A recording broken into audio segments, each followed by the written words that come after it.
మీ పిల్లలు పొద్దున్నే బ్రష్ చేసుకుంటారా? స్వీట్ గా ఉందని పేస్ట్ కోసం మారం చేస్తారా?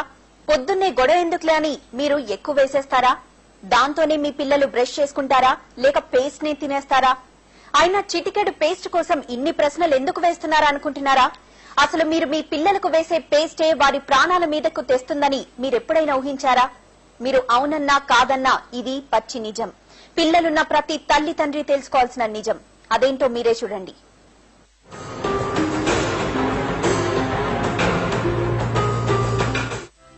మీ పిల్లల పళ్ళు తళతళా మెరవాలంటే వాడండి మా పేస్ట్. మీ పిల్లల పళ్ళు గట్టిపడాలంటే వాడండి మా పేస్ట్. ఏ టీవీ ఛానల్ చూసినా, ఏ పేపర్ యాడ్ చూసినా ఇలాంటి ప్రకటనలే ఎక్కువగా కనిపిస్తాయి. ఉదయం లేవగానే పళ్ళు తోమడం నుంచే మన పనులన్నీ మొదలవుతాయి. పిల్ల పెద్ద అందరూ పొద్దున్నే పేస్ట్ తో బ్రష్ చేయాల్సిందే. అందుకే మన జీవితంలో పేస్ట్లు అంత అవసరమైపోయాయి.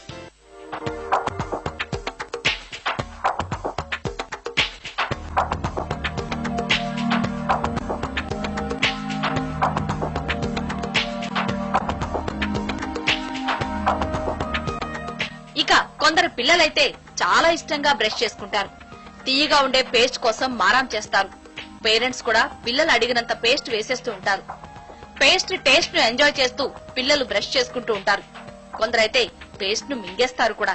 ఆ బ్రష్ చేసేప్పుడు అబ్జర్వ్ చేసామండి మేము. బాగా పిల్లలకి ఇష్టపడతారు, ఎందుకంటే కాస్త తీయగా ఉంటుంది, పెప్పర్మెంట్ ఫ్లేవర్ ఉంటుంది కదా. సో వాళ్ళు బాగా నోట్లో ఎక్కువ పెట్టుకుని చప్పరిస్తూ ఉంటారు.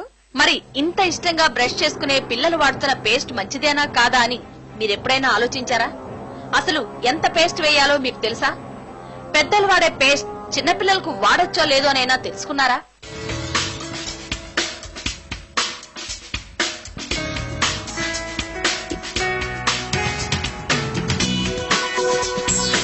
పిల్లల పేస్ట్ వాడకంపై పేరెంట్స్ షాక్ అయ్యే వాస్తవాలు చెబుతున్నారు వైద్య నిపుణులు. సాధారణంగా అన్ని రకాల పేస్ట్లలో ఫ్లోరైడ్ ఉంటుంది.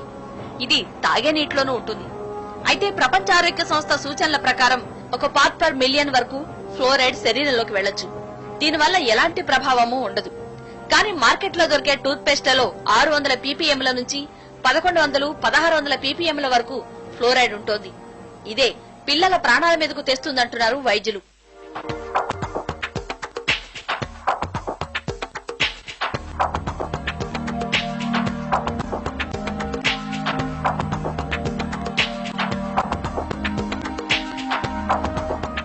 వైద్యులే కాదు, పేస్ట్ తయారు చేసే కంపెనీలే ఈ హెచ్చరికలు చేస్తున్నాయి. పేస్ట్ డబ్బాపై కనిపించని సైజులో వీటిని ముద్రిస్తున్నాయి. 6 ఏళ్లలోపు పిల్లలకు పేస్ట్ వాడేటప్పుడు తగిన జాగ్రత్తలు తీసుకోవాలని, ఈ పేస్ట్ పిల్లలకు వాడేది కాదని 60 నుంచి 70% బ్రాండెడ్ కంపెనీలు స్పష్టం చేస్తున్నాయి.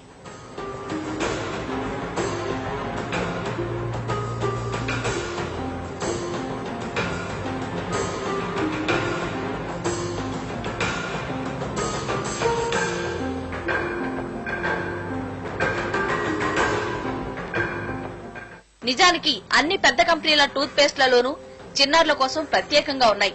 కానీ వాటి మీద పెద్దవాళ్ల పేస్ట్ల మీద రాసినట్లే 6 ఏళ్లలోపు పిల్లలకు రికమెండ్ చేయబడలేదని రాయడం వీటి డేంజర్ ను సూచిస్తోంది.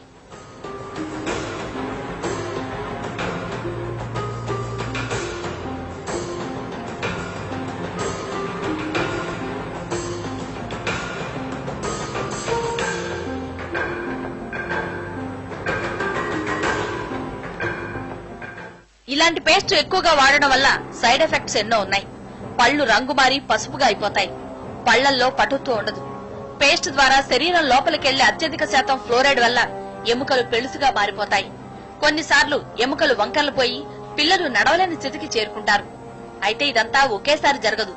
రోజు కొంచెం కొంచెం పేస్ట్ మింగే పిల్లల్లో కొంతకాలం తర్వాత ఈ సైడ్ ఎఫెక్ట్స్ బయటపడతాయి. ట్యూబ్ లోని పేస్ట్ మొత్తం తినేస్తే వాంతులు, విరోచనాలతో ప్రాణాల మీదకే వస్తుందంటున్నారు డాక్టర్లు.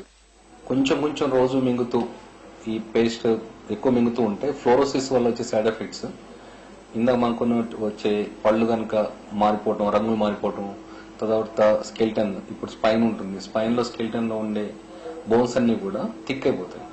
బాగా థిక్ అయిపోవటం వల్ల ఏమవుతుందంటే ఆ మధ్యలోనే నరాల మీద ప్రెషర్ పడి దానివల్ల తిమ్మిలు రావటం, తర్వాత మొద్దుబారినట్టు అయిపోవడం, కాళ్ళు చేతులు ఇంకా ఎక్కువ అయిపోతే ఏంటంటే ఫ్లెక్సిబిలిటీ పోతుంది, స్పైన్ అటు ఇటు వంగే ఫ్లెక్సిబిలిటీ పోయి మేడం ముందుకి వెనక కనాలన్నా కానీ మూవ్ చేయలేకపోయే సిచ్యువేషన్ వచ్చే అవకాశం ఉంటుంది. మీట్ ఎఫెక్ట్ అని లార్జ్ క్వాంటిటీస్ లో తీసుకుంటే సడన్ సీరియస్ ఎఫెక్ట్స్ వచ్చేసి అబ్డామినల్ పెయిన్, వామిటింగ్స్, మోషన్స్ రావడం, చనిపోయే అవకాశం ఉంటుంది.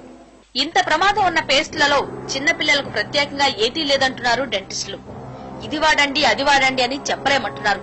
హెచ్చరికలు సూచనలు లేని పేస్టులు వాడడమే బెటర్ అంటున్నారు. ఏవైనా ఎంత తక్కువ వేస్తే అంత మంచిదంటున్నారు. ఈ పర్టికులర్ పేస్టే వాడండి అనేది we don't have, you are absolutely right, we don't have a specific guideline which says that ఈ పేస్ట్లు మీరు వాడండి పిల్లలకి వాడొచ్చు. there is nothing like that. So we have to search whichever is the best for us, for our children. As a parent you have to search for the best thing, best product, and then go about with it. అంతకు మించి there is no guideline from IDA, no guideline from WHO, no international guideline, no national guideline. So there is nothing. డాక్టర్లు చెప్తున్న సూచనలేవి ఇప్పటికీ తెలియవంటున్నారు తల్లిదండ్రులు. ఇప్పటికే ఎన్నోసార్లు తమ పిల్లలు పేస్ట్ తినేశారని చెప్తున్నారు. ఇకపై జాగ్రత్తలు పాటిస్తామంటున్నారు. మార్కెట్ లో పిల్లలకి సంబంధించినవి పేస్ట్లు మాత్రం లేవండి. ఇక సో అది ఎక్కువ కూడా వాడకూడదు అంటున్నారు. ఇప్పుడు చాలా లిటిల్ వాడాలంటున్నారు. సో ఇంక ఇప్పుడు పిల్లలు బ్రష్ చేసుకునేటప్పుడు మేము కూడా కేర్ఫుల్ గా వాళ్ళని జాగ్రత్తగా చూసుకునేలాగా చూసుకోవాలనుకుంటున్నాం. ఇక పెద్దవాళ్ళు వేసుకున్నట్టే ఎక్కువ టూత్ పేస్ట్ వేసుకుని బ్రష్ ఎక్కువ అలాగే చేస్తూ ఉంటాడు. మేము చాలా సార్లు గమనించాం కానీ టూత్ పేస్టే కదా స్వీట్ గా ఉంటుంది కదా అని మేము ఏమి పర్లేదని వదిలేసాము ఈజీగా. కానీ దీనివల్ల ఇన్ని ప్రాబ్లమ్స్ ఉన్నాయంటే ఈసారి నుంచి చాలా కేర్ఫుల్ గా దగ్గరుండి బ్రష్ చేపిస్తామండి. స్వీట్ గా ఉంటుందని బాబు వాళ్ళు స్వాలో చేస్తూ ఉన్నారు. అయితే మేము అబ్జర్వ్ చేస్తూ ఉన్నాము, కానీ అది ఇప్పుడు మంచిది కాదని తెలిసింది. సో ఇంక ఇప్పటి నుంచి మేము జాగ్రత్తగా దగ్గరుండి చేయించాలనుకుంటున్నాం. మరి తల్లిదండ్రులు మీరేం చేస్తారు? ఇకనైనా మీ పిల్లలు పేస్ట్ తినకుండా చూసుకోండి. బ్రష్ పై అంటున్నట్లుగా మాత్రమే పేస్ట్ వేయండి. మీ పిల్లల ఆరోగ్యం మీరు వాడే పేస్ట్ లోనే ఉందని గుర్తించండి.